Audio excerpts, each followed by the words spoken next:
actually being sane. Okay, yay, they can hear me. I'm back now. Before you guys could not hear me. Okay, so we're gonna dive deep. So in the last live, we spoke about gut health and we spoke about the fruits. So now, what we need to do now is dive a little deeper. Okay, guys. So a lot of you guys have been asking me about bitters. Like, which fruit should I take? How do I cleanse the gut? Like, which fruits? What fruits? Okay. So we're going to talk about it right now. Because a lot of you guys are making the mistake of eating the wrong fruits when you're cleansing. So we have to really understand that. Because there's the right fruits to drink when you're cleansing and pulling from toxins out of the body, and there's the wrong fruits to eat. So let's talk about the right fruits to eat this time. So a lot of people make the mistake by eating fruits that have high glycemic levels. So they're too high in fructose. And you're probably like, okay, but you always talk about how, fructose is not an issue and blah, blah, blah, blah, blah. But here's the thing. Oops, my eyes are burning. Here's the thing. When you are cleansing, you want fruits that are bitter. Because here's what happens. Fructose is still fructose, right? It's still, sugar is still sugar at the end of the day. So the more fruits that you eat that are high in fructose, the more you'll crave more of that. And you'll have more fructose, right? And it's more work on the liver because with fructose and with eating fruit, the liver takes care of that. The liver breaks it down. It doesn't use the pancreas. Okay, so that can, over time, have your liver overworked. Same thing with pancreas as well. The pancreas can still get overworked. So when you are cleansing your body and repairing the gut, you need bitter fruits. Fruits on the low glycemic level when you are cleansing. And another big mistake I see people make as well is by juicing. Ooh, let's talk about that because that's a big thing as well. They're not taking into account of why they're juicing. They just see someone online talk about, oh, juice this, juice that, do this juice, do that juice. Okay, especially if you are someone with diabetes, you have high blood sugar levels. You cannot be juicing your fruits to heal. That's not the route to go. I would not suggest all fruits if you're someone that is pre-diabetic. Type 2. Because as soon as you juice your fruits and you're extracting that fructose, as soon as you extract the fructose, it's raising the sugar levels in the drink. So as soon as you juice your fruits, that fructose level goes up high. So it's too much for you. So what you need to do is juice vegetables, not your fruits. Okay? Because when you juice certain fruits, it raises the sugar in them. And it can raise insulin. And if you're already someone that has high blood sugar levels, that's just too much for you. So that's another mistake I see people make. Juicing, and they juice the sweetest fruits like pineapples, mangoes. Those are very high. Bananas. Another thing I always say, if you are doing a cleanse, do not eat bananas on your cleanse if you are cleansing. It's too high on the glycemic level. So you need to stick with your astringent fruits. Astringent fruits are so powerful for pulling acids out of the body, pulling toxins out of the body. Literally, it's astringent. It pulls things out of the body. So that is really powerful for you when you are cleansing your gut with the fruits. So when you are cleansing your gut with fruits, you need astringent fruits. So you need your citrus. So you need your oranges, your tangerines. Those are really amazing at pulling. Now, I wouldn't recommend grapes for certain people because when you juice the grapes, like I said, it raises that sugar. And that could cause insulin to go crazy. And that's if you are pre-diabetic. or type 2. So the biggest mistake I see people make is they do this juice cleanse. They're like juice cleansing. I'm gonna juice this. I'm gonna juice that. I'm gonna juice. I'm gonna juice. Because this person that I needed to juice. This person that I needed to juice. But not taking into account what you are going through. If you know that diabetes or pre-diabetes, you're on the verge of it, or it runs in your family, or you know your blood sugar levels or insulin are going like this, do not juice. What would be the best for you is doing high ketogenic plant-based or fruit-based, plant-based, fruit-based. I see it as the same thing. You do not want to juice, especially your sweet fruits, if you are pre-diabetic or type 1.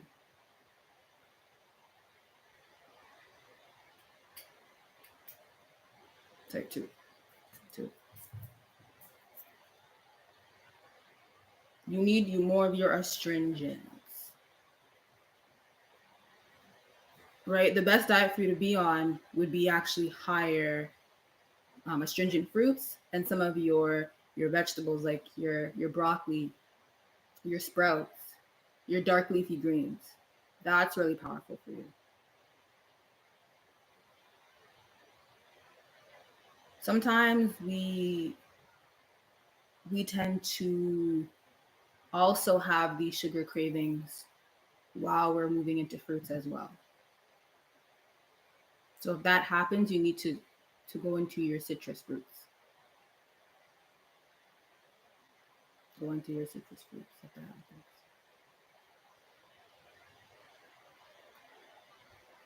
So when we are cleansing the gut, what is the first thing that we need to remove out of the diet? What is the first trigger?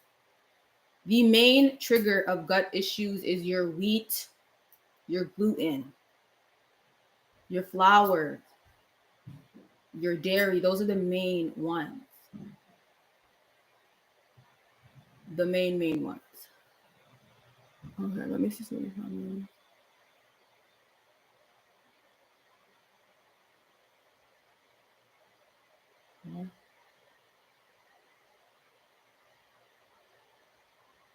Okay.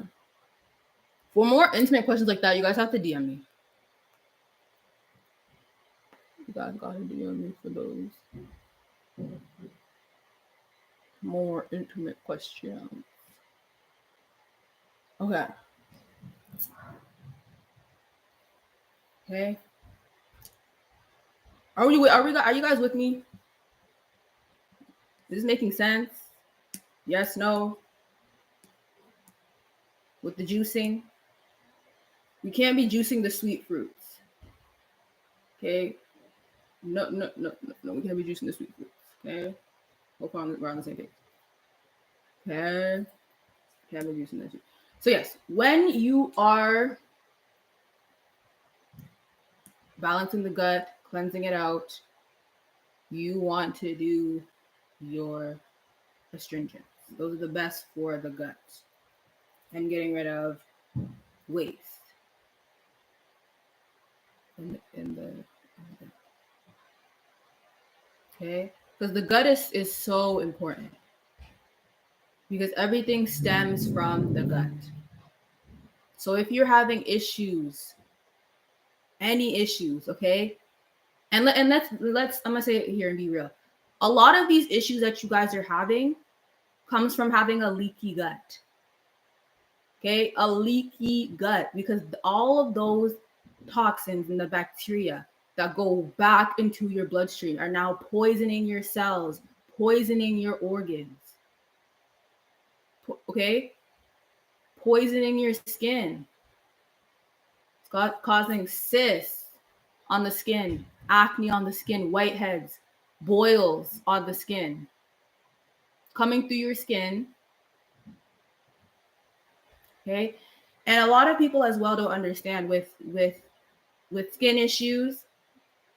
hair loss, nail loss, it's all coming from your gut, leaky gut.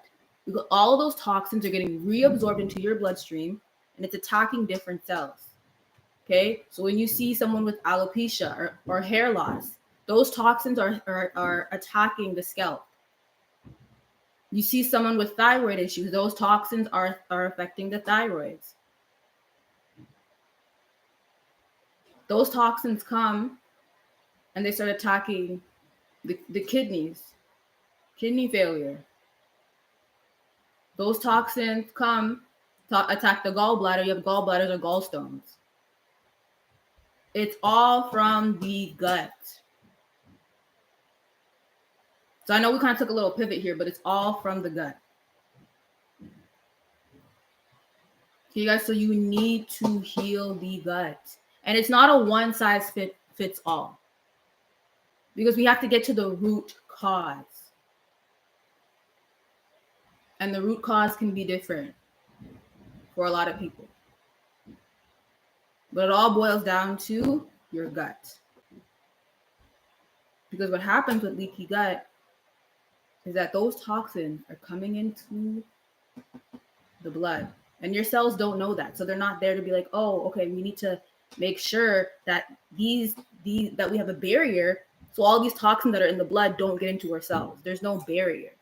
Because the cells think, oh, the blood's going to carry us nutrients today. No, nutrients and some toxins too. Nutrients and some toxins too, you know? So it's so important to cleanse the gut. Removing your yeast and candida forming foods. That's the key.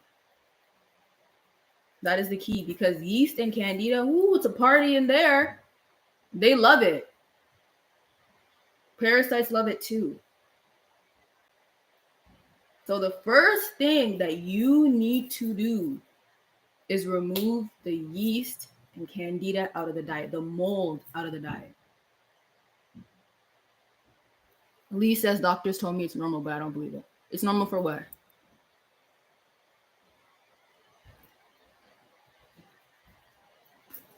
Yo, none of these symptoms are quote unquote normal. There's an issue.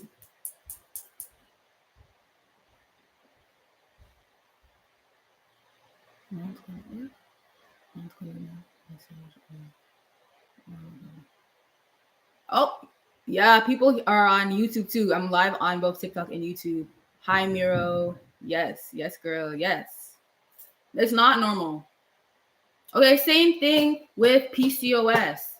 Leaky gut. Toxins are attacking the uterus, attacking the womb. Everything stems from the gut. Majority of your immune cells and the lymphatic system it starts in the gut and it shoots out. And I spoke about this on my last live as well. I spoke about majority of your nerve endings being in your gut. Okay, my French is not that good, so translate that last word. I don't know what that last word is. Okay. Show me the massage where? I don't know. But yes. Okay. All of your nerve endings are in the stomach. So a lot of the times we have these cravings for sugar. We have these cravings for foods that we know do not yield us energy, but why do we do it? Why do we truly eat food that we know yields no energy? Why do we crave certain foods? Because real hunger, you guys, real hunger, if you were truly hungry, you would not crave a food in particular. So that's how you know. If you were hungry and you're like, oh, I'm craving this in particular, I'm craving this food. That's how you know you're not hungry, because real hunger, you would eat whatever is presented in front of you because you're truly hungry. So that's rare. Ooh, let's talk about that. True hunger is rare. I will repeat that. True hunger it's rare. Majority of the times when you're eating, you're not actually hungry. So real true hunger happens on a rare occasion. A lot of the time people think when their stomach gargles, Okay. They think they're hungry. No, they're dehydrated. You need electrolytes. You need hydration. It's not, oh, I need to go get a snack. Because ask yourself this. If I was truly hungry,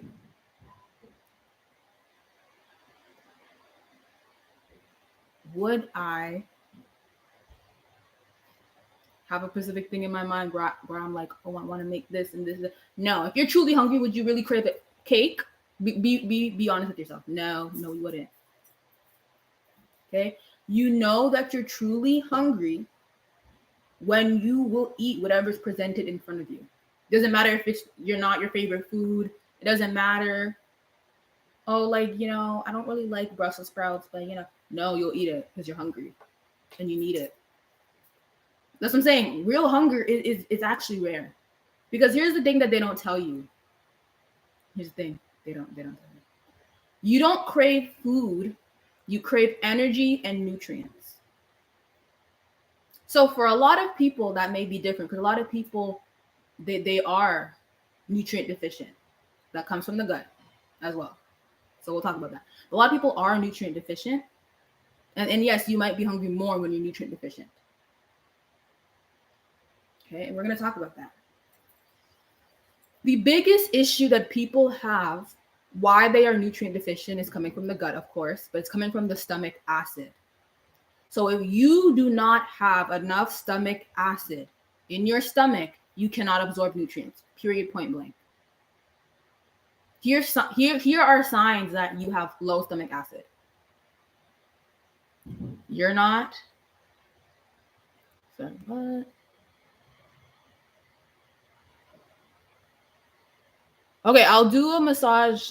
I'll do the demonstration in a second, like right after this presentation. Okay, I'll make sure I'll remember to show you guys the massage. So stay to the end of the live, okay, and I'll show you guys the lymphatic massage thing. Okay, I promise. But I think this is really important for people. Stomach acid. A lot of people don't have enough stomach acid so that's an issue. And for the protein warriors that are like, oh, we need protein, we need protein. Some of you guys don't even have the stomach acid to break down protein, meat, because it's high in fat. Okay, though saturated fat for that. And that is really, really, really hard to break down. Or it takes work to break that down. Okay, so here's a test that you can do. You guys write this down because this is literally how you can test to see if you have low stomach acid. So what you want to do? Get an 8-ounce glass. Put some water in the glass to fill it up. Put 1 tablespoon of baking soda. Drink it. And if you start burping in a minute and a half, then your stomach acid is fine. You have fine. Your stomach acid is at the correct amount that it should be at. But if you don't start burping and nothing happens, you have low stomach acid. Because what happens when you put what happens when you mix acid and base? You get combustion, right? So that's what's going to happen. Because you already have stomach acid and you have enough of it, when you have 1 tablespoon of baking soda, you'll start to burp. Whoa. Right? So once you do that test, and I advise you guys, literally do that. If you can do it now and you have baking soda, literally do it now. Do that test now. Okay, I give this to all my clients to do. Fill up a glass, 8 ounces, so 8 ounces of water. Make sure it is preferably spring water, distilled water, 1 tablespoon of baking soda. Oops, I'm burping from saying that. Okay, yes. Drink that, and if you burp, like literally put a timer, and if you burp, wait like a minute and a half maximum. You will be belching, and that's how you know that you have the right amount of stomach acid. Now, if you don't, and you're like, okay, how do I build that up? What you can do, and if you have stomach ulcers, don't even do this. Okay, we need to kind of do a different route.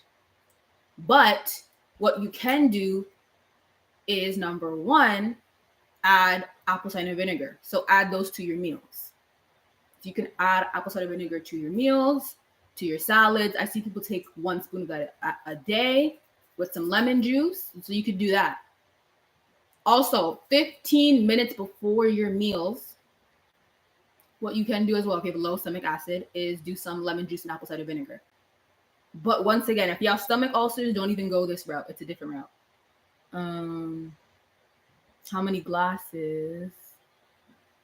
So for the baking soda thing, you're doing just 8 ounces. So 8-ounce glass. And then if you find out that you have low stomach acid, then you would either add some apple cider vinegar to your meals, or you do the lemon water 15 minutes before. 15 minutes before. So I hope that helps. Yes. So you add that. But disclaimer, stomach ulcers, different route. Now, that's a sign that we need to get that stomach acid up. Because what happens is, when you have low stomach acid, that causes gut issues. You're not able to absorb your nutrients. You're not able to fight off bad bacteria. Remember, acid burns things, right? Acid likes to get corrosive. So your stomach has to have the right amount of stomach acid to fight off those toxins, those pathogens. If you don't, then you'll notice you get sick easily. You notice that you get a cold. You notice that you have a sore throat. You notice that there's a pain when you digest food, or you feel like your food is not being digested correctly, or it feels like a discomfort. Okay, yeah, now we know we have to up that. Okay, now when you have too much stomach acid, that's when you get the acid reflux, burning in the esophagus. You get the heartburn because it's too much acid. Too much. And I wrote this down too. And let me actually pull this up, because a client of mine said that she was, this is actually a great thing. I wrote this down for her. So let me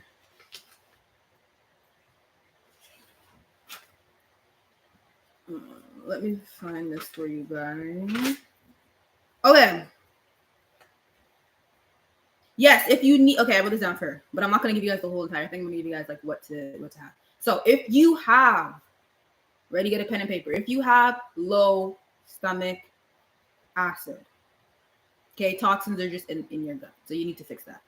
So the first thing, what you can do for raising stomach acid is your dark leafy greens. So I love dandelion greens. So you can make a salad with dandelion greens. You can juice them, make a juice. But I'll give you guys this secret. So you better write this down. That's why we're exclusive here, right? I told her to do dandelion greens, okay, beet juice, lemons, ginger, okay, and some olive oil, and to blend that up in a high-speed blender or juicer. But a blender would actually make the consistency really nice. So that's what you do for a low stomach acid. And you want to take this 5 times a week for 3 weeks. And after those 3 weeks, do the baking soda test. And you can come back and tell me it worked. Okay? Okay. Right? So that's how you fix stomach acid. Okay. That's the protocol, guys. That's the plan. And literally the plan. Okay? Literally. And here's the issue. Okay, here's the issue. The healthcare system will try to put you on stomach acid or pills to raise, you know, acid levels or blah blah blah. Honestly, those are the worst pills to take. Do not take pills for stomach acid. They exactly yes. They don't. The pills don't. They don't work because what happens? Here's how they get you. What happens is that when you stop taking the pills. So, for example, if you have low stomach acid, right, and you take pills for that, what happens is that they boost up this. It's a hormone that creates like fake stomach acid. So it's not even real stomach acid. And then when you keep on taking these pills, and then let's say you stop taking them, now you have all this acid, stomach acid in your stomach. And then all the stomach acid is going to cause acid reflux. So you notice that you stop taking the pills, you have acid reflux. Now you're back to square one. Now you have to balance out your acid levels again. It's never ending cycle, and it never ends. You know what I mean? It never ends. It really never ends. Okay. Also, if you have low stomach acid, you have an issue with fighting off toxins. You have an issue with fighting off bad bacteria in your gut. So if you have low acid levels, you probably have H. pylori. And the thing is that with the low stomach acid, you're gonna have trouble fighting it off. So it's like you have H. pylori, you have this virus, but you can't fight it off. And then they give you antibiotics. Big no. Like, we're diving into this. They give you antibiotics, kills the bacteria, kills all the good bacteria in your stomach, leaves you with nothing but low stomach acid. Right? So now you have no good bacteria. There's nothing in your stomach. You have a low stomach acid. And then now what happens typically is that you probably are still eating a standard American diet. Right? That's the reason why you had those issues in the first place. And then you're back to square one. But now it's worse. Low stomach acid and no bacteria. So even if you had good bacteria, your good bacteria can't fight the bad bacteria that's coming in. Okay? That's literally what it is. And it's all with the gut. Okay, guys? And I need you guys to really understand. You don't want to be on any gut pills, nothing. You don't want to be on medication. You don't. Because when you get off of it, for some reason, like, you stop taking it, you're going to feel that.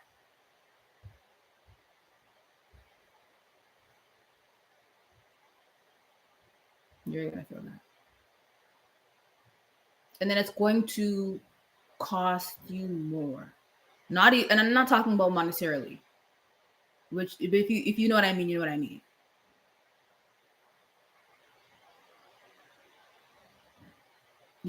Medication might be the cheaper route, but it will cost you. Cost you your health, right? Cost more than that, honestly. Your well-being. You might end up developing more issues down the line. So it's not just one problem. Now it's this problem and that problem and that problem and that problem and that. You know what I mean? So many problems. Yes. Singapore cost you your life. I was actually I was like, should I go down that road? But I think it's Singapore. Singapore went down that line. Cost you your life. And I know we all value our life here, right? We value that. So the two medications that nobody should take, and if someone tells you to take it, you tell them no. Okay, we still have that part of free will. You should not be taking psychiatric medication. So like if you have anxiety, depression, okay, you shouldn't be taking those medications. So if you have any mental issues, like do not take medication for it. Anxiety, depression, BPD, whatever it is that you have, do not take medication for it. Yeah, dot dot dot. Do not do that. Because let me tell you this, and it does make sense why you have anxiety, because of your gut. Majority of your nerve endings is coming from your gut. So your emotions come from here, but then your brain labels them from just programming.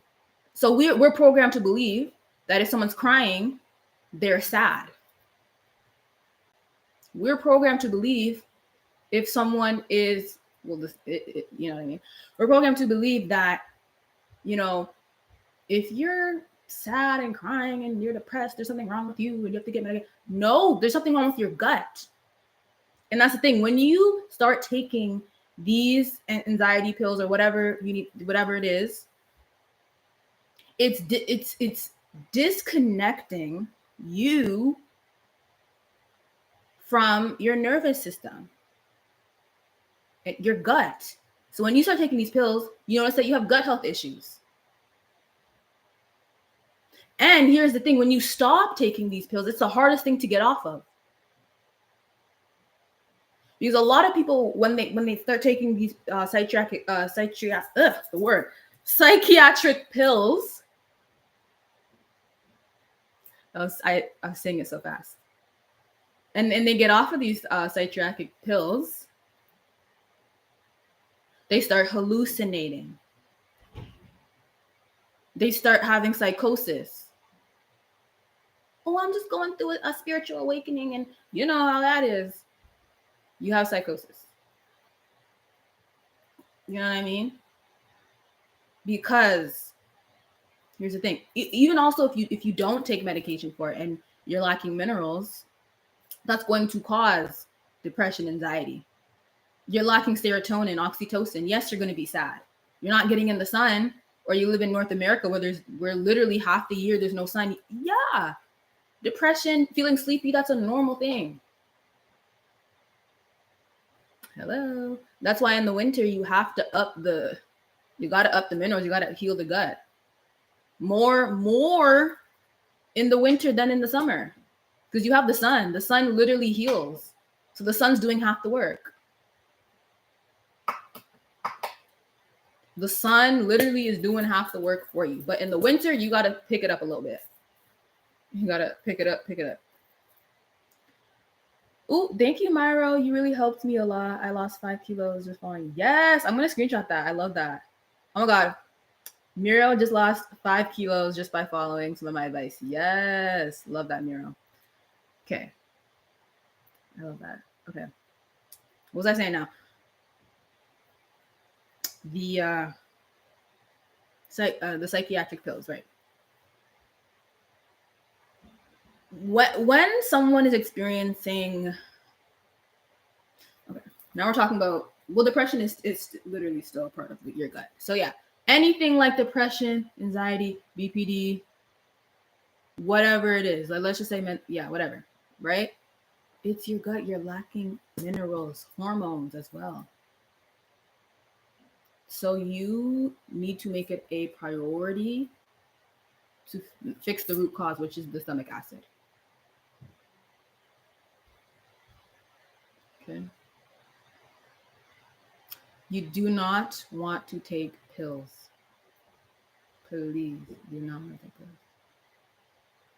Unless you want to hallucinate, unless you want to screw up the brain, aka the gut, because gut, brain, not the connection. Unless you want to screw that up, then you do. So, that being said, if you're having any psychiatric experiences, the best foods, honestly, these fruits are so healing. You guys know how I love berries. So powerful because the berries deal with the whole entire endocrine system, which is your hormone system. So it's in control of your dopamine, it's in control of your oxytocin, it's in control of your serotonin, dopamine, things like that. Right? So berries are also amazing for the adrenals. That's in control of your metabolism. So I always say to my ladies, 2 handful of berries a day. Because not only is it great for your metabolism and also helping with the adrenals, but it's also amazing for your womb, your sex hormones, your uterus. Berries are amazing. Blueberries, blackberries, raspberries, mulberries, gooseberries. There's so much berries. Berries are also amazing for rebuilding the cells. They're anti-aging. There is a study out there with a man who literally was on all berries, and because before what happened to him, like he was on a wheelchair, he couldn't walk, right? Like half of his body was paralyzed. He went on all berries. I don't remember exactly what berries he took, but I know he did the berries. Chase berries are amazing. Hawthorn berries, bilberries. Bilberries are amazing for your eyes. So berries cover it all. Hair loss, amla berries. Like I'm sure a lot of you guys know like amla oil, right? It's really big in like Southern Asia. So amla's for the hair, very powerful. Chasteberry is amazing for the womb and the pituitary gland. Um, berries. It literally like if you have any issue with berries, nails, berries, skin, berries, anti-aging, berries, antioxidants, berries, like berries. So healing. So healing. Excuse me. So healing. Okay. What else do I have for you guys?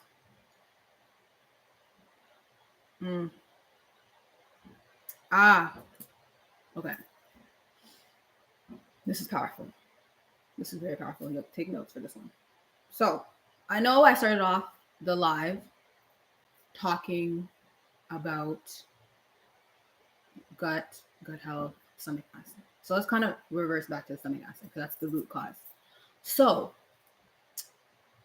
I notice a lot of people don't actually chew their food. And I'll admit that too.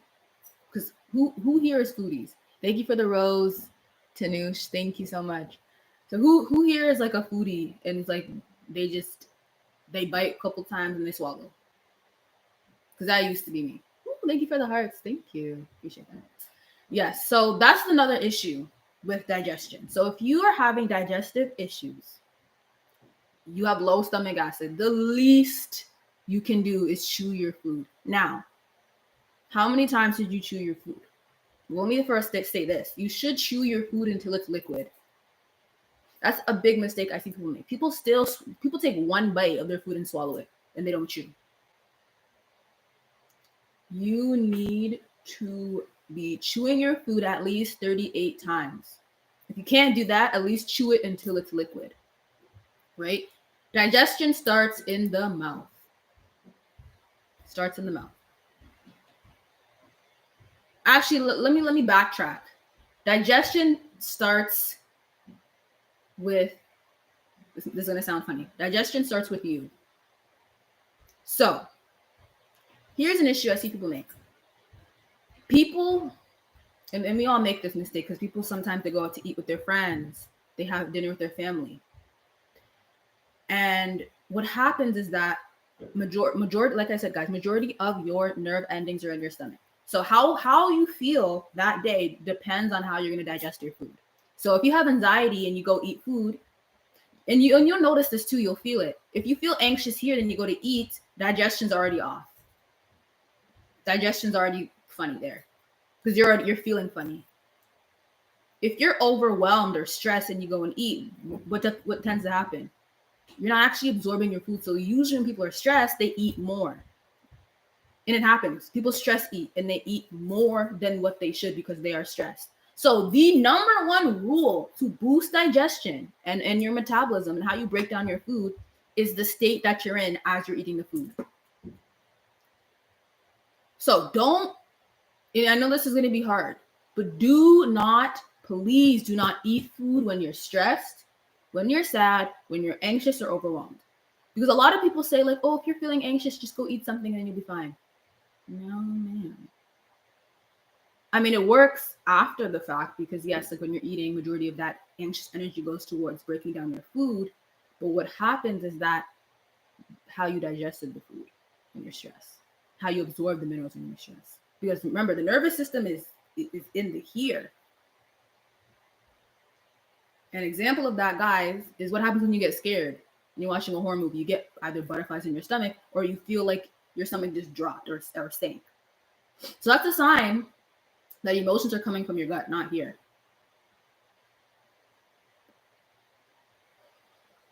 Are we on the same page? Yeah. Like the live if we're on the same page. Yes, Mario says I really turn to food when I'm stressed.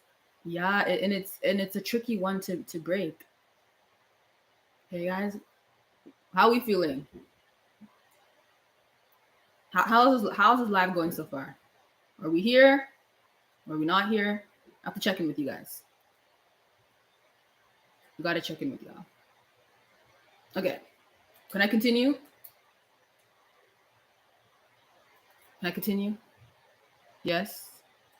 Drop a yes in the chat if you want me to continue. And also drop in the chat if this is you, if you do stress eat.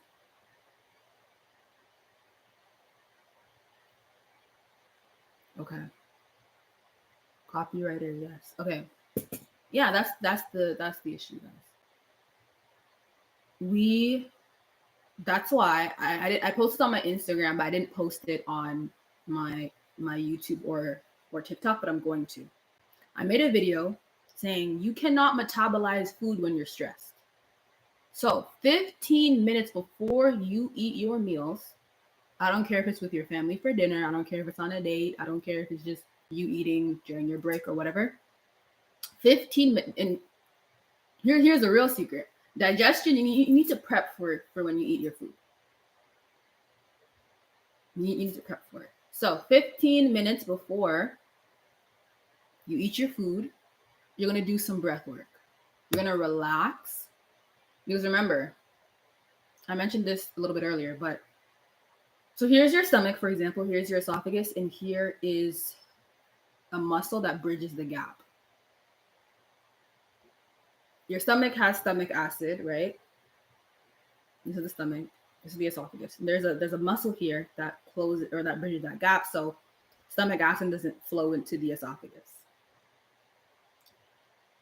But the muscle has to be relaxed in order for that gap to close. So if you are anxious before you eat, do you think that muscle is going to be relaxed? Because it needs to be relaxed in order for stomach acid not to leak and seep through the esophagus. You guys, I'm dropping some gems. Ooh, this is too good. This is really powerful, and I hope you guys take this information. Okay, so right. So that's happening. That's why you need to be relaxed. That's why I always say for people that have acid reflux, people that have horrible digestion, you need to be doing breath work. Now you can do simply like, you can do box breathing. So that is like you breathe in for 4, you hold for 4, then release for 4. Whatever breath technique you feel like helps you the most, you need to do that before you eat your food. You have to be in a calm, relaxed state. Once you're in a calm, relaxed state, then you're going to chew your food 32 times, or at least until it turns a liquid, because you need those digestive enzymes. So this is the process of digestion. The parts that you can control. So before, preferably if you prepare your food and you actually have a touch your food, because like I said, once you touch your food, that nervous system, the parasympathetic nervous system, will get activated in the gut, and then digestive enzymes will start to form. I don't know if you guys ever noticed this. When you cook your food, your mouth starts to water, or your mouth starts to get very liquidy as you're cooking your food. So if you notice this, this is because you're having that connection with your food. So you're touching your food, you're preparing your food, signaling to your stomach and the parasympathetic nervous system that it's time to eat. So you'll notice, like, you ever notice that, like, in the cartoons where it's like when before they eat, it's like they lick their lips, like you know what I mean? Like those little cartoons, that little funny stuff. Yeah, literally because of that.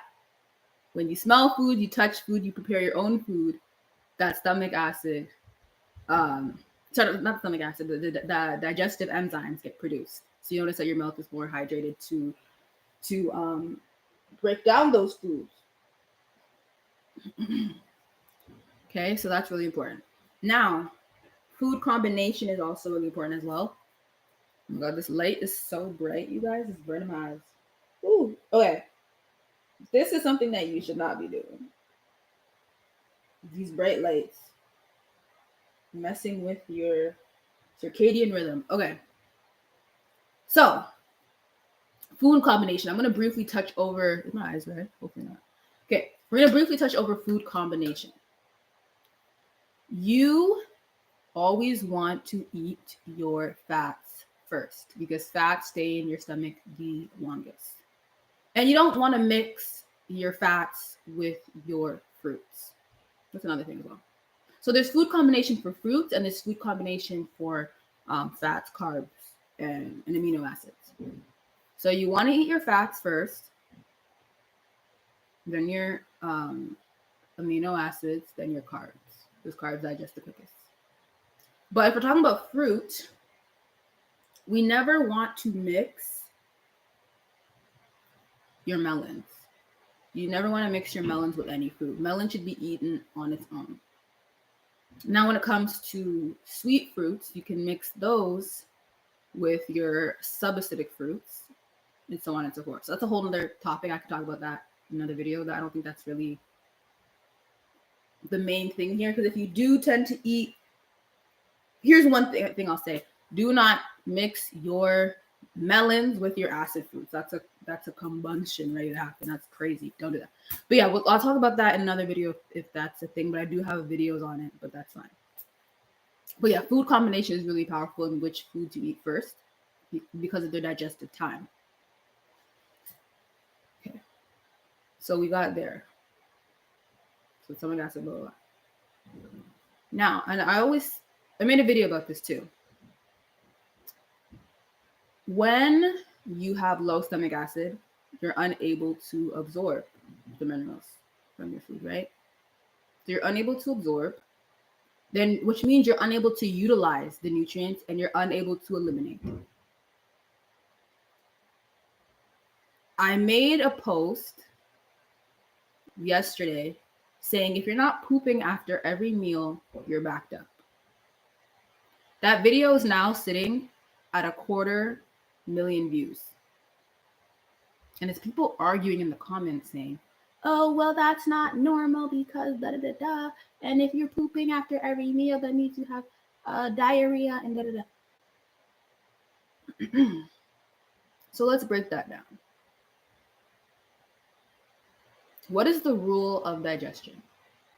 Why do you eat? Well, you eat to get energy. You eat to get nutrients.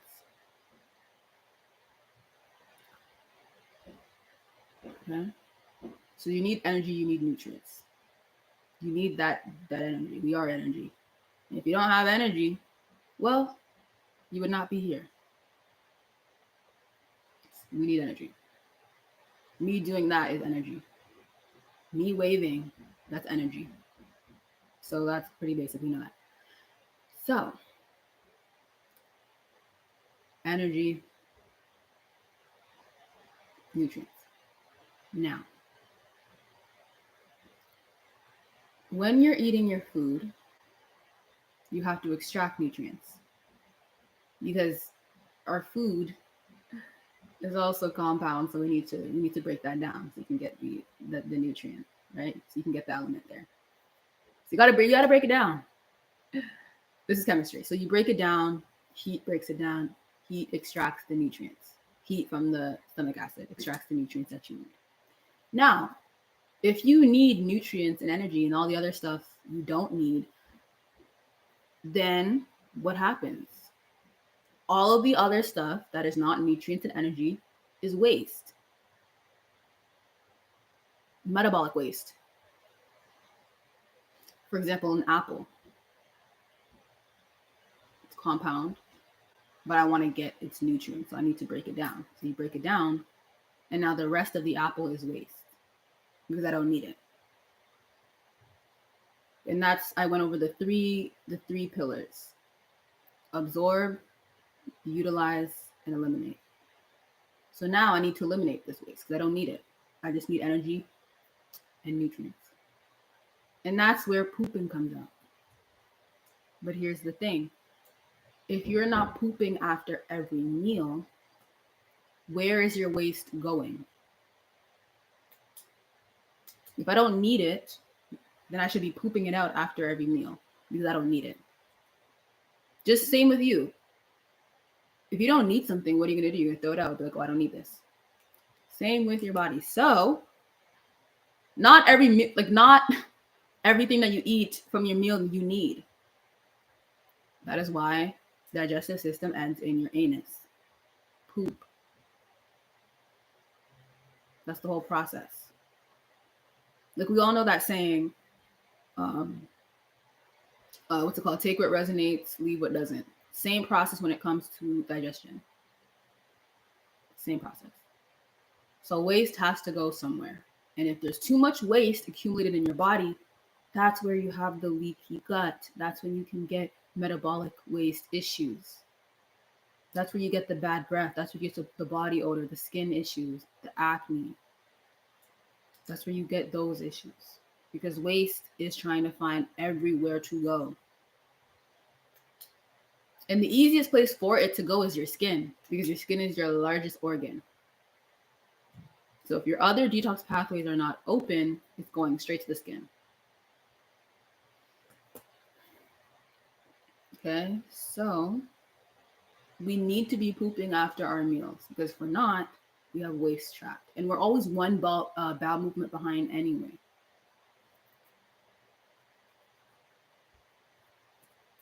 Some people are 5 bowel movements behind. Some people are a week behind. Like in that video, someone said, oh, I only poop 3 times a week and that's healthy. Or I remember someone else said, what did they say? They were like, well, food doesn't take that, or food takes long to digest. It's because the food that you're eating. Are you on a high fat diet? Are you on a high diet with saturated fats? Probably, because those take long to digest. I agree. It's the food.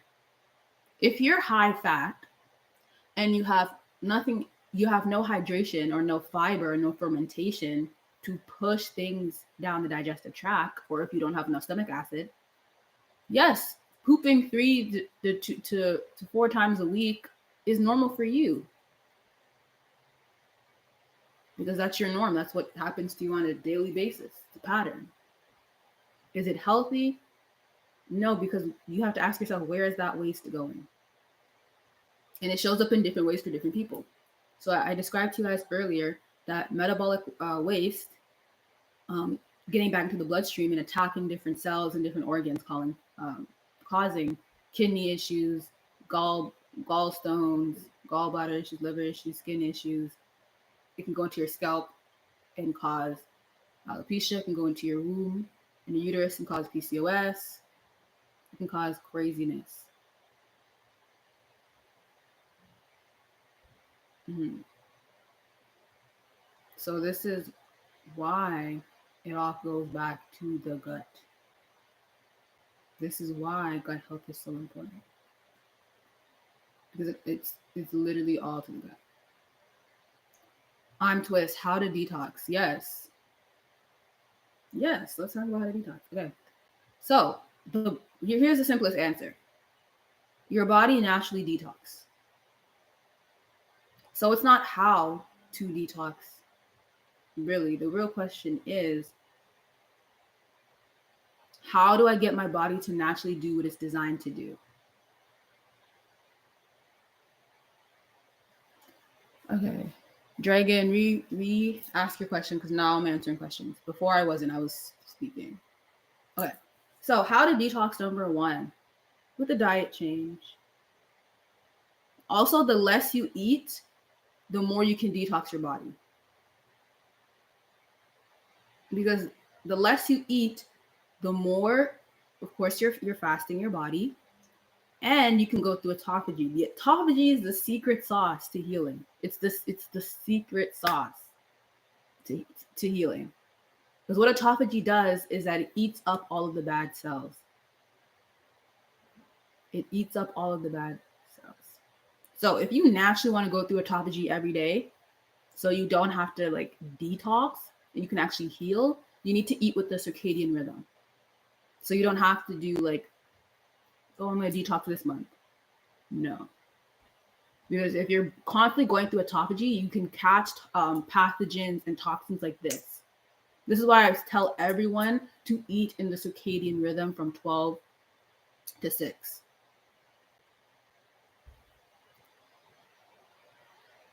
This is why, because autophagy.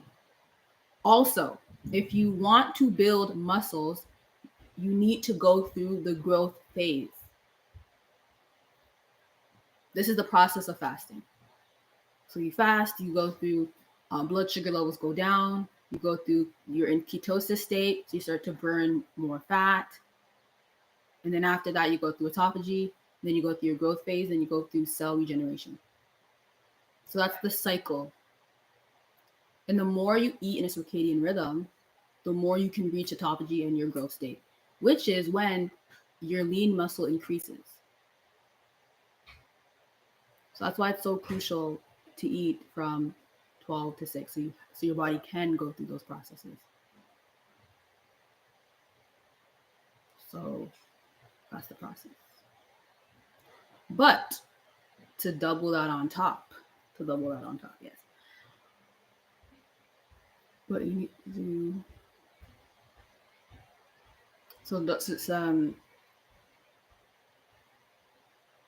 so yeah, to double that on top, to detox, is diet. So of course, wheat, gluten,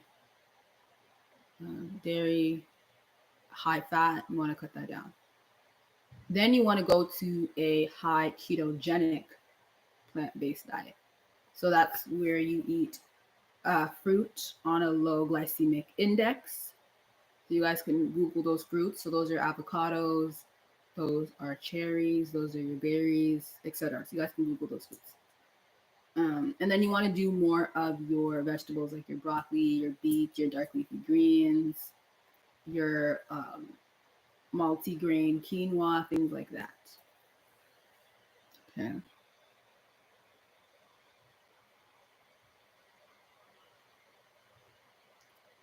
Dragon, your question, I'm not sure what your question is, but I'm not seeing it. Because I know TikTok is very sensitive. So TikTok will blur out certain questions too. That's why I like YouTube. Okay, someone said, what kind of fruits and veggies can you mix together for juicing? Do not mix fruits and vegetables together. That's a big no-no. I'll repeat that, guys. Do not mix fruits with vegetables. I don't know if you're at the beginning of my live, sorry, when I said juicing. Stop juicing. Especially fruits. Okay, because when you juice fruits, okay, and you're extracting that fructose, it's too much sugar. You can actually raise blood sugar levels when you do that. And you have to be very careful when you're pre-diabetic or you have type 2. So you can juice your vegetables that are high in water content. So that would be like celery, your greens, but do not mix fruits and vegetables, please.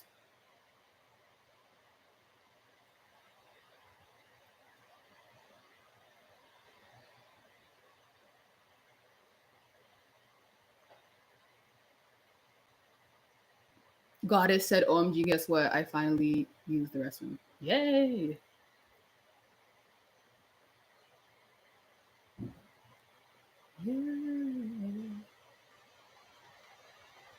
Okay, let me explain this.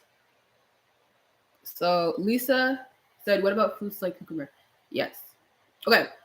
I like that question. So when I say vegetables and fruits, so here's another thing. So majority of your vegetables are fruits anyways, guys, because fruits are the reproductive part of a plant. But what happens is that they label a lot of fruits as vegetables because of importation and that heavy tax. So you save a lot of money when you say a cucumber is a vegetable, when it's really not. When you say cauliflower is a vegetable and it's really not, it's a fruit because it's literally a flower. And that's the reproductive part of a plant. Same with your seeds, your beans, those are fruits because what happens, you plant them and they grow. So that's the reproductive part. Think of fruits like literally a womb. Oh my God. Not the cowboy hat. Thank you. That was so funny. I love that. Thank you so much for that. Oh, I didn't mean to send you an invitation. But yes, thank you. But yeah, like I was saying. Um so yes. So a lot of a lot of vegetables are actually fruits. But okay, so when I say don't mix fruits and vegetables, basically what I mean, just for clarity, is do not mix like your okay, let me say this. Do not mix your sweet fruits with vegetables. Do not mix your obvious fruits with vegetables. So that's like your apples, your here's one thing. You can mix green apples with vegetables, but not the other apples because they're high glycemic rate. Like it's sweet, right? But green apples are more sour. So that's what I mean. Don't mix your sweet fruits with vegetables. That's what I mean. So that's like your apples, your pineapples. What else is sweet? Your mangoes. Like don't mix those fruits with vegetables. Hopefully we're on the same page now. Don't mix sweet fruits with vegetables.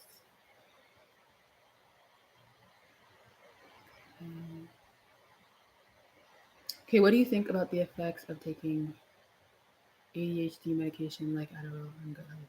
Okay, so I mentioned this earlier in the video. So you never want to take any psychiatric, I literally that word. I say it too bad. Psychiatric medication at all. Because what happens when you take it is that yes, it will affect your gut health and your stomach acid, and that's going to cause more issues. And then down the line, if you're like, okay, I don't want to keep taking Adderall, I don't want to keep taking this medication, and you get off of it, that's when you have more psychological problems. So you see people, they go through psychosis, they go through, they're hallucinating, they're going quote unquote crazy. And that's literally what happens to a lot of people. So if you look at someone in a psychiatric hospital or someone who quote unquote went crazy and they're on the street praying and saying random stuff, there's a point in time where they were on medication. And then they got off of it, and then that's where it ended up when it wasn't addressed. So that's why I say the two most, I don't want to use this word, but the two most, the two, but okay, the two things, let me slow down. The two medications or types of medications that you do not want to be on is psychiatric medication because it messes you up. It truly does. And I'll tell you right now, if you have ADHD, that could be that is a gut health issue and it can be fixed.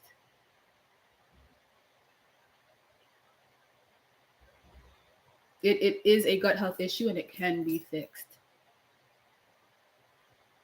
Because if you're taking the Adderall, you're just suppressing what's happening in your stomach. And I would not want that for you. So you don't need to take that. And if you're already taking it, kind of ease your way off of that.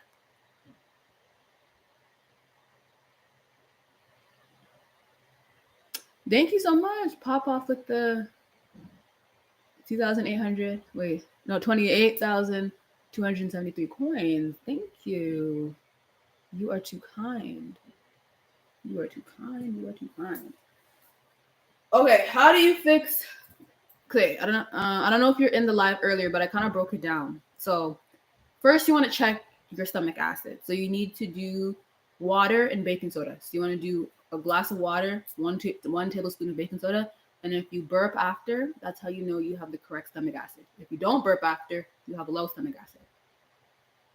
So wherever you fall on those two scales, you'd have to move accordingly. For you, I do believe that you may possibly have low stomach acid. So you need your dark leafy greens. You need, wait, I wrote this down. Beet roots, dark leafy greens to raise your acid. Now, if you have stomach ulcers, then you don't want to do lemons or apple cider vinegar, but that's gonna help. Also, a diet change. I can tell you right now that you have a diet, and this is just based on what you're telling me. So you let me know if it's true or not. But you probably eating a standard American diet. You're probably eating your wheat gluten that's causing yeast and candida. You probably are eating maybe fried food, seed oils as well. Things like of those nature.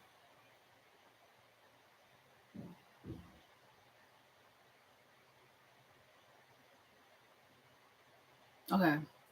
I did your detox for a month and I felt great, but now that I'm no longer detoxing, I feel like I need medication again.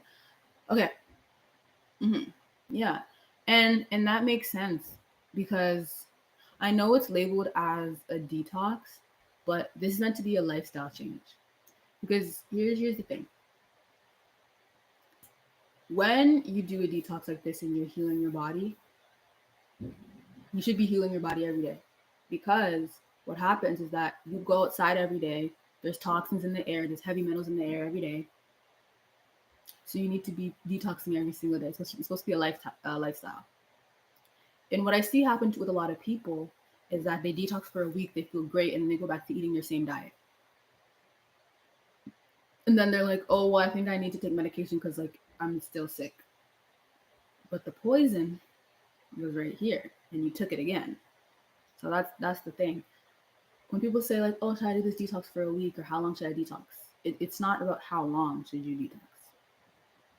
It's about how could we make a plan so it is a lifestyle, essentially. Because if you think of it like this,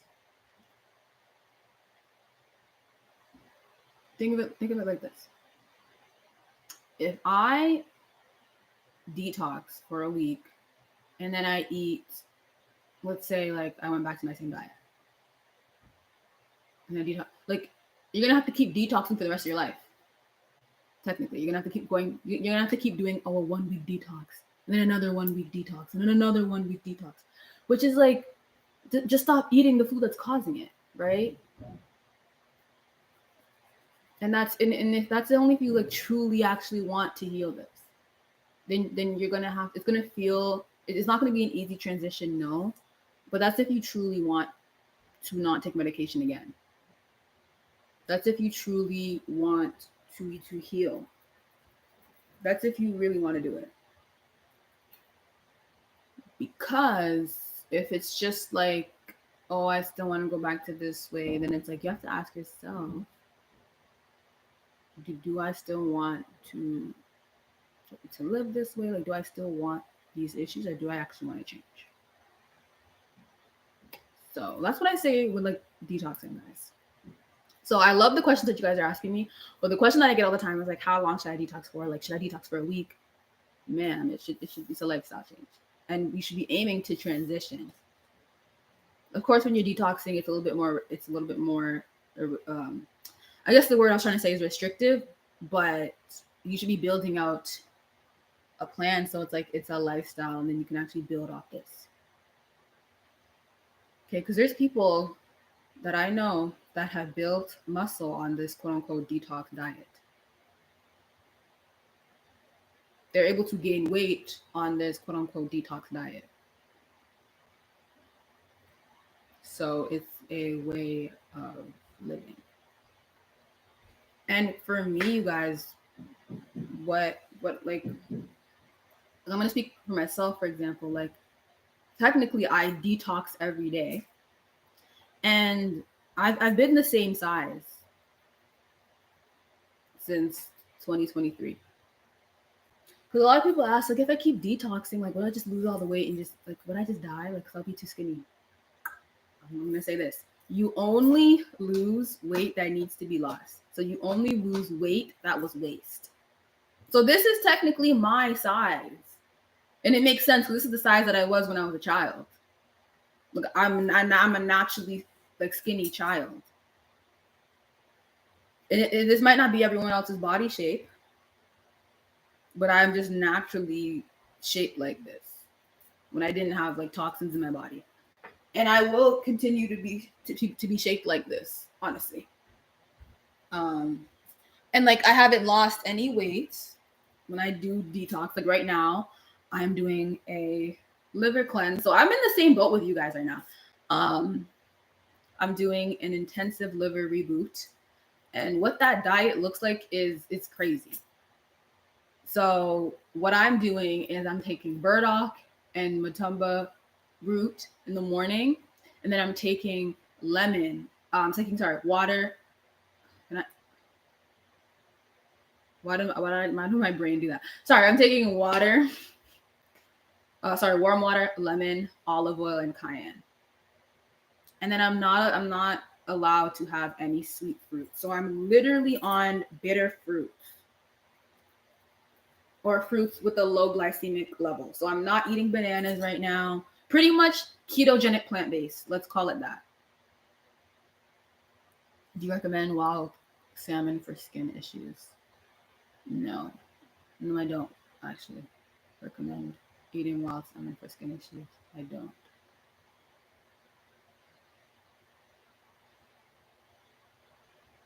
Okay.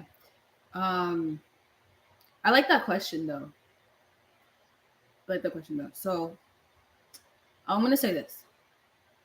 For the okay.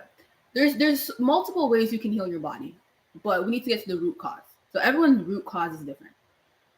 So some people's root cause is healing with carnivore. Some people's not root cause. Some people's detox. Sorry, let's say that. Some people's detox lifestyle is healing with raw carnivore. Some people's detox lifestyle is healing with plant-based ketogenic. Some people's what's it called?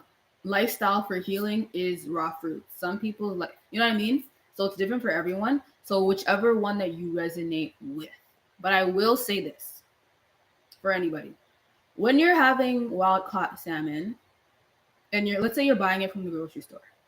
That's the first mistake.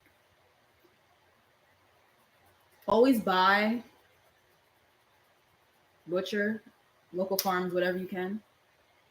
Things like that. But never buy meat from the grocery store. It's injected with especially chicken and things like cow. It's injected with too much growth hormones, too much estrogen. That's what's causing, cysts in women, PCOS in women. It's too much injections, too much growth hormones, too much estrogen. We don't need that because estrogen is acidic, so we don't need that. So I will say this: if you're getting wild caught salmon, make sure you're getting it fresh and wildly caught that same day. Okay, not in the grocery store where it's been there for like a week, or maybe it's been shipped in from somewhere, so it's been there for maybe almost a month now, injected with stuff in there.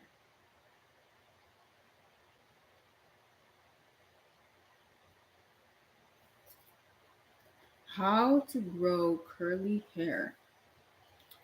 Okay, I like this one. So, when you're growing curly hair, same thing with any. Well, no, I'm gonna talk about foods, and I'm gonna talk about actual hair care. So, when it comes to foods to grow hair, same thing. Berries are really good with growing your hair. So, amla berries are really good. All berries are good for growing your hair. If you're trying to regrow hair, so like let's say you had hair loss, then we need to target the nervous system for that. So if you are struggling with your hair growth, you have a nervous system issue.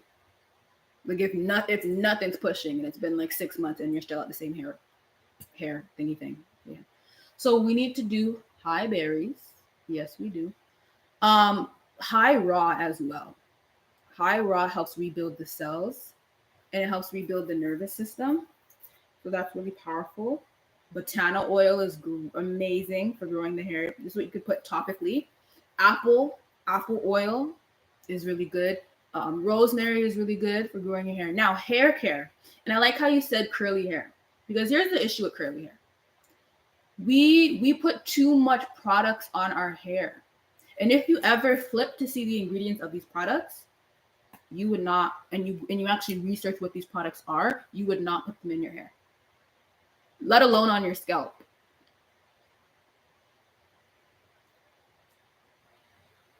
It's 9 times out of 10, to be honest, or to be very transparent with curly hair. So the main reason why, and this is the issue that I had before I locked my hair. The main issue is that too much product and it's product buildup on the scalp.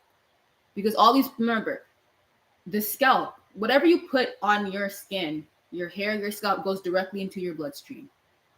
So that's why Black women or any woman with curly hair, we are the most susceptible for alopecia, CCA alopecia. So it's balding in the crown of your head because number one, the products that we're using on our hair. The products that we're using on our hair, because a lot of curly hair products filled with chemicals, and not to mention a lot of curly hair products they're not even owned by women with curly hair. So it's like, what do they know about curly hair? That's another issue too. But I'll talk about that. That's different.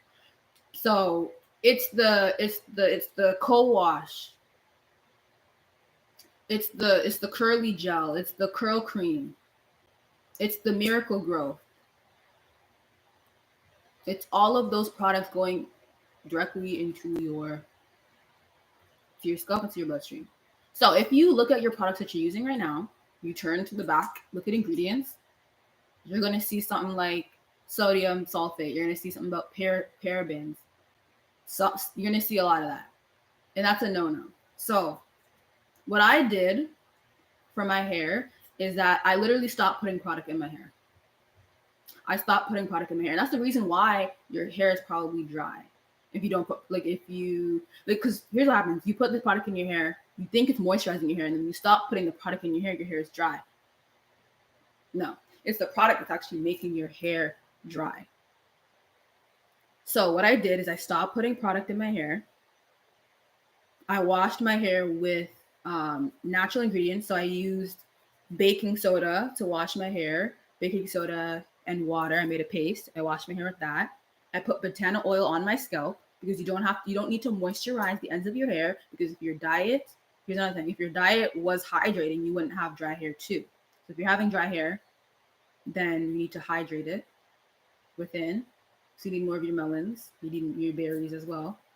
So yes, I put botana oil on my scalp. And for my hair, I put oil. I put like grapeseed oil, avocado oil, and I didn't put any hair products in my hair. And it's gonna be hard because if you wear your hair like in a wash and go, you're gonna want to put gel. You're gonna want to put other products in it. But I promise you, do not do that. Because literally 20 years from now, or that's a long time. Well, yeah, let's say 20 years from now. So yeah, depending on how old you are. 20 years from now, and I see this in so many elders. They're always balding right here in the crown. Also, again, straightening your hair. It burns the electromagnetic frequency of your hair. Ooh, now we just shifted so much things. I don't know if you're still here, but I'm like going on a rant. Like, I don't know. I love that question because it's like, okay, I'm still on that question. Hold that thought. Yes. So straightening your hair. And let me say, I'm no saint. If you guys watched me from last year, I literally went live straightening my hair, but I stopped. So, well, not well, technically it was last year, yes. Yeah. So no straightening your hair. Burns the electromagnetic frequency of your hair. which means the hair shaft is being fried, damaged. Yeah, the electromagnetic frequency of your hair. So, like I said, your hair is an extension of your nervous system. So hair is meant to communicate with your environment. So that's why in a lot of religions they say don't ever cut your hair, or like when you go and be a monk, they shave your hair because it holds frequency in your hair. So your hair is an extension of your nervous system. So whenever, like for example, whenever you get scared or whenever you like have goosebumps or something, your hair stand up and it's connecting with your emotions in your environment because it holds that frequency and energy. So hair can actually pick up on energy and frequency, and then with that hair, your brain can actually be like, oh, this is happening. Okay. Hopefully that made sense with the example. So with your hair, it's like communication, and then with your brain. So with your environment. So if you have a lot of hair, especially like a lot of naturally black hair, that is a lot of energy that you have. So that is actually a sign of a healthy nervous system if you have long hair. If it's like your natural hair color. So if your natural hair color is black, or if it's whatever your hair color is. So that means that your nervous system, the extension of your nervous system is long, girl. You have that's good. That means you have a healthy nervous system because you have long hair, you know? And that's how you interact with your environment. So hair holds frequency in that aspect. Now, when you, and okay, with hair as well, having long hair, like you can also pick up that's why they say women with long hair, they're more intuitive, or they're able to pick up on certain wisdom as well. And these are scientific facts as well with your nervous system in your hair. So when you cut your hair, oh, I recently cut and bleached my hair. It's okay. I have a story on that. I'm gonna talk about the story after, but I'm gonna come back to that. So yes, when you cut your hair, you're cutting off that ability to interact with your environment, that ability to have that wisdom with your environment. So you're not absorbing the energy from your environment when you cut your hair. That's why a lot of monks, they have to cut their hair because it's too much, and they're trying to like get back with themselves, not with other people, right? Because like when you're a monk, it's like it's a spiritual thing, so you're trying to come back to self.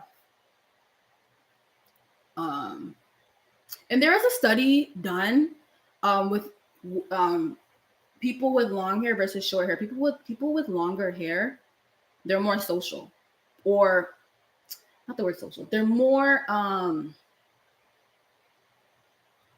not the word so. They pick up on social cues. That's the word, social cues. People with shorter hair, they're more they internalize more things. They're more internal with themselves. Study done. So yeah, it's so interesting. I recently cut my hair and bleached it. Oh yeah, I read that already. Okay. Yes. Okay. So berries, oil, hydration, less products. Yes. Try to not use products. Is what I'll say. Okay. Did I miss any other questions? Thank you. I love your hair. Thank you. Okay. I'm up to date on the questions. Yes. So my story. Sorry. So that was one of the issues that I had with my hair. So with my hair, like, because I was someone that I had to constantly do so much with my hair, and one of the regrets I have with my hair is cutting my hair, because I cut my hair back in like 2023. So like that was the first time not the first time, but that was one of the first times I did a big chop, because I let my hair grow out, and I was like, yes, inches, and I straightened my hair, and I was burning my hair. And this is like way back, guys. So this is my story. Yeah, so I would, bleach my hair, damage my hair, straighten it, do all kinds of stuff with my hair. To the point where like I even like I lost my curl pattern. I lost my natural hair. Like my hair was burnt. And then I had to do a big chop. And literally, I kid you not, like that energy shift when I cut my hair, my whole life changed. There's another thing as well, like your hair holds energy. So as soon as I cut my hair, actually no, I didn't actually I cut my hair the end of 2022. So like December 2022 before 2023. I cut my hair. And I kid you not, when I cut my hair, I was so happy. Like I was jumping for joy. I was so happy. Because it just felt like I was getting rid of a part of myself. And I was. So I cut my hair, did the big chop. And that was when like my whole life shifted. Because me cutting, like if I like, and I think about this all the time, if I didn't cut my hair, I don't even think I would be sitting right here. Like this is how like crazy it is. If I didn't cut my hair and really tell myself like no, I need to, because at the time too, like when I was straightening my hair and bleaching my hair, that was when I was at the lowest point of my life. Deep depression. Okay, deep. I lost my grandma. I was losing so much people in my life. So many deaths were happening in my family. So like it felt like so much losses. And I like for me, that was like, okay, I need to like I used to be someone that was like, okay, straighten my hair, change my identity, dye my hair, do this, to kind of change my identity and what I was going through. But I kid you not, when I cut my hair in December, I was like, it just felt like all the energy is just gone. And I could just start fresh. And that's literally what I did. And since then, like I haven't, like I'm growing my hair out and I'm not cutting it until, well, I'm not gonna ever say never, but I'm not cutting it for, let's say until I reach my 40s. I'll say that. Who knows? Who knows, yo? But I'm not cutting my hair.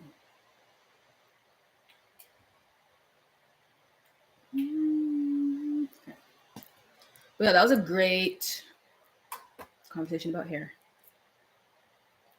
Okay. What healthy sources of protein would you recommend for muscle growth?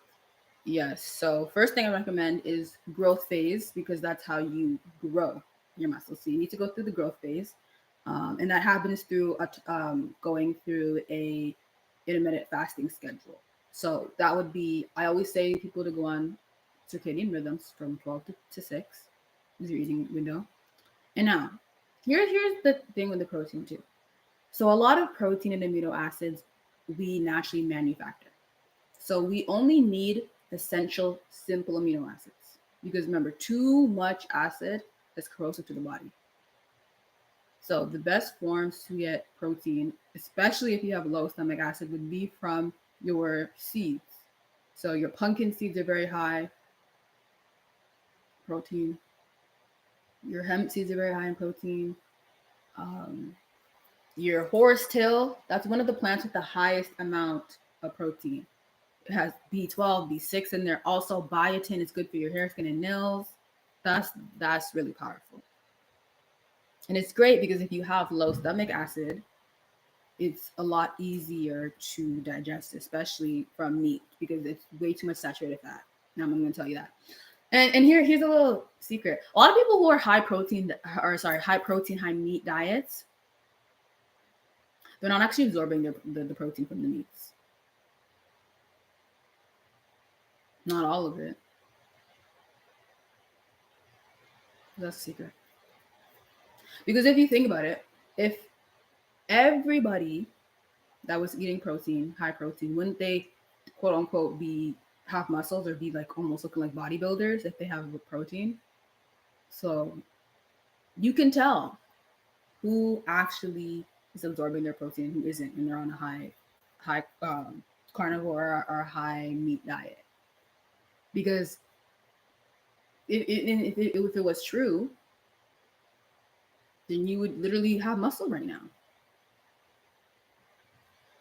There would be literal 12-year-olds bulked up if that was the case.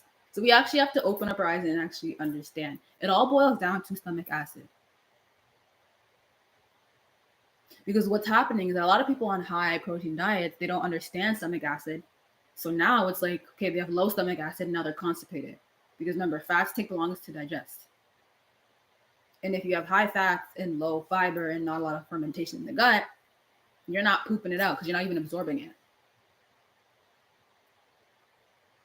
That's the thing. And I always say this, there's no right diet.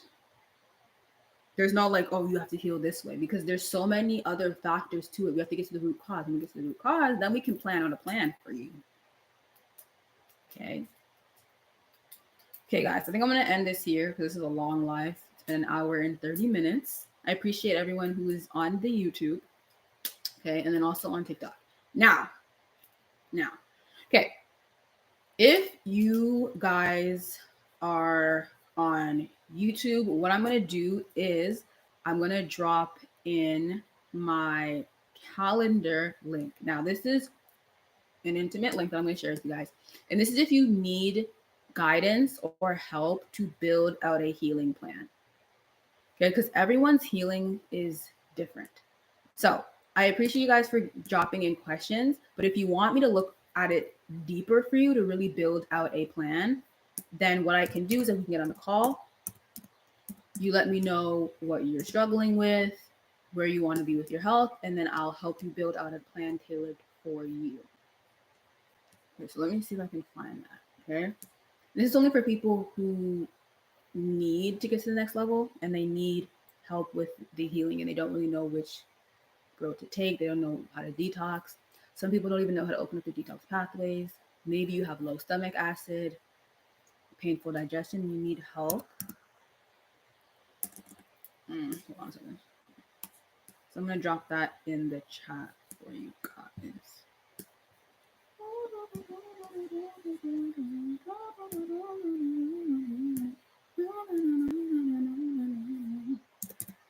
For my people on TikTok, though, you can DM me live, so I know you're from live. And if you guys have any questions about the detoxing, what protocol would be good for you, then we could talk about that, and then we will book a call to see how I can help you, see if I can even possibly help you further. Because who knows, what you're doing right now could be what you need to do. Who knows? You know what I mean? So okay,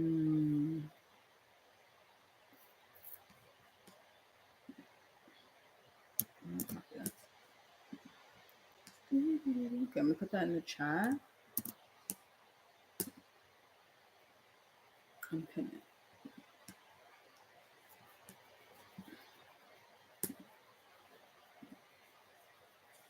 I'll pin it also. I should have pinned that earlier. Oh, anyways. I honestly don't have a set time where I do go live. I typically go live when I feel like it. But you know what I should do though? I should post on my story like, hey, I'm going live. Also, when I reach, guys, you guys should follow me on Instagram too. If you don't follow me on Instagram, it is at the Neptunian Baby. So it's the same handle as this. When I reach 10K followers, I'm gonna do a live on there. But yeah, for the people in here that they truly want to detox and they want to know what steps to take, like this is for people who really truly need help. Like they feel like they've been kind of getting at it for a while. They don't know what other steps to take. Because I understand, like it could be a lot, especially like different health people online saying juice this, juice that, like a juice cleanse. You know, it's been going around like hotcakes. People have been talking about it, but it's not the case for everybody. Especially if you know that you're pre-diabetic or runs in the family, a juice cleanse will not be for everyone. So if you want an actionable step to heal your gut, boost your stomach acid, then DM the word live and yeah, will help you see where you're at, see if I can help. Okay. Yeah, guys. If you guys need help, DM me live. And I'm gonna help you. Okay, I'm gonna end it on YouTube. Thank you guys so much. Bye.